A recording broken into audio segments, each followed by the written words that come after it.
12 शहज़ादियाँ।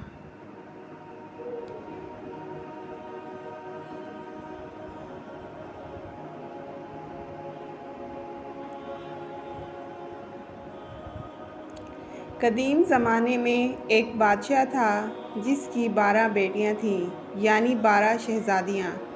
उनकी खूबसूरती का क्या कहना था, सब की सब एक से बढ़कर एक थीं।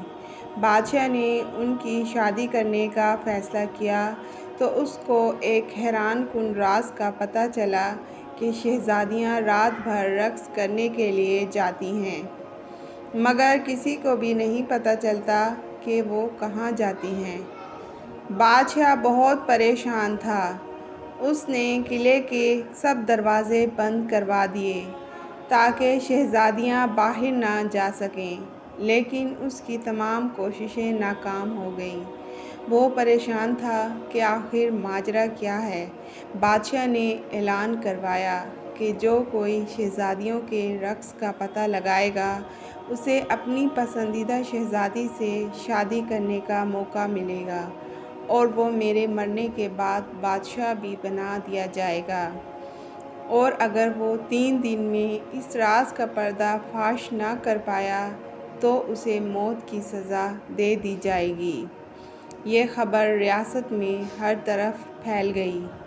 एक शहज़ादा आया जो रक़्स के राज का पता लगाना चाहता था। उसने कहा, मैं आपके पड़ोसी रियासत का शहज़ादा हूँ और शहज़ादियों के रक़्स का पता लगाने आया हूँ। बादशाह ने उसका इस्तकबाल किया। रात का खाना खाने के बाद उसे शहज़ादियों के कमरे के साथ वाला कमरा सोने के लिए दे दिया गया। शहज़ादियों के कमरे का दरवाज़ा खुला रखा गया और शहज़ादे का पलंग ऐसे रखा गया कि वो सारी रात उन पर नज़र रख सके। रात को शहज़ादियाँ उसके लिए शरबत लेकर आईं, जिसको पीते ही उसे नींद आ गई। जब उसकी आँख खुली तो शहज़ादियाँ रक़्स करके वापस आ चुकी थीं। तीनों दिन ऐसे ही चलता रहा। चौथे दिन जब शहज़ादा बादशाह के सामने हाजिर हुआ तो उसके पास बादशाह के सवालों का कोई जवाब न था। बादशाह ने उसे मौत की सज़ा दे दी। यूं ही बहुत से लोग आए, लेकिन सब नाकाम रहे। फिर एक दिन एक ज़ख्मी सिपाही अपनी किस्मत आज़माने बादशाह की रियासत की तरफ चल पड़ा। रास्ते में उसे एक बुढ़िया मिली। सिपाही ने बुढ़िया की मदद की। बुढ़िया ने बदले में उसे एक पोशाक दी और कहा कि ये पहनकर तुम किसी को नज़र नहीं आओगे, और ये भी बताया कि जो जूस शहज़ादियाँ तुम्हें दें वो मत पीना। सिपाही बादशाह की रियासत में पहुंच गया। बादशाह ने उसका इस्तकबाल किया और उसे भी शहज़ादियों के रक़्स का राज मालूम करने के लिए 3 दिन दे दिए गए। रात को बड़ी शहज़ादी उसके लिए जूस लेकर आई। सिपाही चूँकि बहुत ज़हीन था, उसने जूस पी तो लिया मगर निगला नहीं, क्योंकि उसने मुँह में रखा हुआ था। जैसे ही शहज़ादी कमरे से बाहर निकली, उसने मुँह से निकाला और सोने की अदाकारी करने लगा। शहज़ादियाँ उसको सोता देखकर खुश हुईं और रक़्स करने के लिए तैयार हो गईं। सबसे बड़ी शहज़ादी ने अपना पाँव ज़ोर से अपने पलंग पर मारा तो वह ज़मींदोज़ हो गया और फिर सारी शहज़ादियाँ उस खुफिया रास्ते से नीचे उतरने लगीं। सिपाही ये सब देख रहा था। उसने बुढ़िया की दी हुई पोशाक पहन ली और उनका पीछा करने लगा। आधा रास्ता उतरने के बाद छोटी शहज़ादी को शक हुआ कि शायद कोई उसके पीछे है, मगर पोशाक की वजह से सिपाही किसी को भी नज़र नहीं आ रहा था।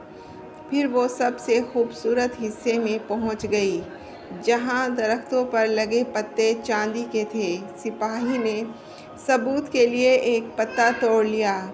उसके तोड़ते ही एक ज़ोरदार आवाज़ आई, जिससे सब डर गईं। आगे सब पत्ते सोने के थे।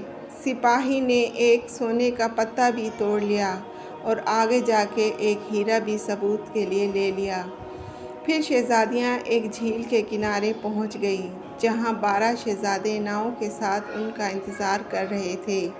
हर एक शहज़ादी एक एक शहज़ादे के साथ बैठ गई। सिपाही छोटी शहज़ादी के साथ बैठा रहा और सब झील के दूसरे किनारे पहुँच गए, जहाँ एक आलीशान किला था और वहाँ साज़ बज रहे थे और उसकी धुन पर सब शहज़ादियाँ रक़्स करने लगीं। सुबह 3 बजे तक ये सब चलता रहा, जब तक उनके जूतों में छेद हो गए और फिर सब वापस आ गईं और सिपाही भी जल्दी से भागकर अपने कमरे में जाकर सो गया कि किसी को शक ना हो। ये सिलसिला कई दिन तक चलता रहा। सिपाही उनका ताक़ुब करता रहा और सबूत भी लाता रहा और उनसे पहले ही आकर सो भी जाता। यूँ किसी को शक भी नहीं हुआ। जब फैसले की घड़ी आई तो बादशाह ने सिपाही को बुलाया। सिपाही ने कहा, आलिजा, सभी 12 शहज़ादियाँ अपने कमरे से ज़मीन 2 सुरंग से जाती हैं, जहाँ एक किला है। उसने सबूत भी दिखाए। शहज़ादियों ने ये सब मान लिया। बादशाह ने उस सिपाही को खूब इनाम से नवाजा और पूछा, मेरी किस बेटी से शादी करना चाहते हो? उसने सबसे बड़ी शहज़ादी को पसंद किया और फिर दोनों की शादी धूमधाम से कर दी गई। बादशाह ने ऐलान किया कि मेरी वफ़ात के बाद मेरा दामाद इस सल्तनत का बादशाह होगा और फिर सभी हंसी खुशी रहने लगे।